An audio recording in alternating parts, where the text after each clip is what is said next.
ఎలా ఉండాల్సిన పోలవరం ప్రాజెక్టు ఇప్పుడు ఎలా ఉందో తలుచుకుంటే చాలా బాధేస్తుంది అన్నారు సీఎం చంద్రబాబు. వైసీపీ చేసిన దుర్మార్గాలను ప్రజలకు తెలియజేయాల్సిన అవసరం ఉందని అభిప్రాయపడ్డారు. పోలవరాన్ని సందర్శించిన చంద్రబాబు పనుల పురోగతిని ఆరా తీశారు. నిర్వాసితులతో మాట్లాడి వాళ్ళ సాధక బాధకాలు తెలుసుకున్నారు. ఏపీ ముఖ్యమంత్రి చంద్రబాబు పోలవరం ప్రాజెక్టును సందర్శించారు. పనులు జరుగుతున్న తీరును అడిగి తెలుసుకున్నారు. నిర్వాసితులతో ముఖాముఖి మాట్లాడారు. వారి సమస్యలని అడిగి తెలుసుకున్నారు. ప్రజల నుంచి వినతులు స్వీకరించారు. అంతకుముందు ఏరియల్ వ్యూ ద్వారా పోలవరం ప్రాజెక్టు ప్రాంతాన్ని పరిశీలించారు. రైతులు త్యాగం చేసి పోలవరం కోసం భూములు ఇచ్చారన్నారు సీఎం చంద్రబాబు.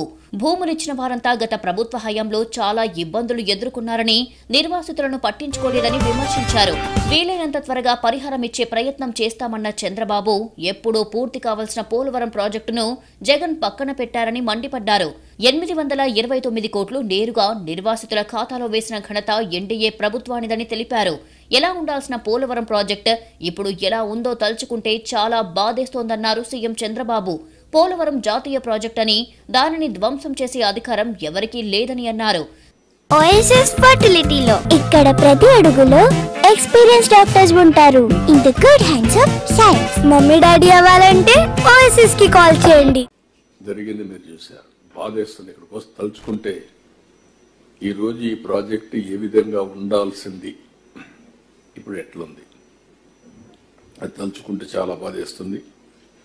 ఇక్కడ దీంట్లో మీరు కూడా చాలా మంది భాగస్వాములు. ఎవ్రీ నెలకు ఒకసారి నేను వస్తే మీరు కూడా రావడం, మీరు కూడా పార్టిసిపేట్ చేయడం, ఇవన్నీ ప్రజలకు డెవలప్మెంట్ చెప్తూ వచ్చారు.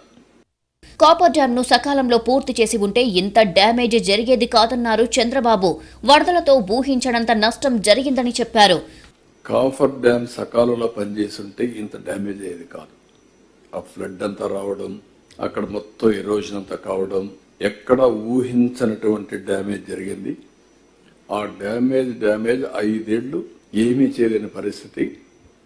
గడాన కేంద్రం ముందుగానే చెప్పారు. పీపీ అథారిటీ చెప్పింది, కేంద్ర ప్రభుత్వం చెప్పింది, తొందరపడద్దండి, ఇప్పటికే గడిచిన అనుభవాలు ఉన్నాయి, లిటిగేషన్ వస్తూ ఉంది, అకౌంటబిలిటీ ఫిక్స్ చేయలేకపోతున్నాం, మళ్ళీ ఫర్దర్గా మిస్టేక్స్ జరిగితే చాలా ఇబ్బందులు వస్తాయి చెప్పినా వినకుండా చేశారు. పోలవరం ఎక్స్పర్ట్ కమిటీ పోలవరం ప్రాజెక్టును స్టడీ చేసి పాత డయాఫ్రమ్ వాల్ పనికిరాదని చెప్పిందన్నారు సీఎం చంద్రబాబు. కొత్త దానిని నిర్మించాలని ఎక్స్పర్ట్ కమిటీ సూచించిందన్నారు.